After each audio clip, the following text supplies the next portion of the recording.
ছেড়ে এখন যাবো ক্লাব। কে বলেছে তোমাকে এখানে কষ্ট করে থাকতে? কে বলেছে আমাকে বলো, আমি তার সঙ্গে কথা বলবো। যে বলেছে সে বলেছে, তোর তো এর ভেতর তো ঢোকার কোনো প্রয়োজন তো নাই। 100 বার তুমি আমার বাড়ির লোকজনের এক্সকিউজ দিচ্ছ। আমি জানতে চাইবো না কে তোমাকে কষ্ট করে এখানে থাকে। আচ্ছা দেখলাম ঘরের লোকগুলান তো তোর শুধু একার নয় রে, তাদিগের মধ্যে কেউ কেউ মোড়ও আনছে। তার লিগে বলছি, দুজন মানুষের ভেতর যে কথাটা হয়েছে তোর তো জানার কোনো দরকার তো নাই।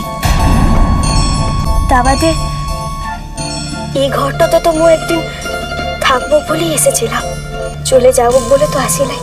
সেটা আগের কথা, তখন তুমি জগৎটাকে দেখোনি। যবে থেকে জগৎটাকে দেখতে শুরু করেছো, ভালো করে দেখেছো, বুঝেছো, তারপর থেকে তোমার মনও বদলে গেল।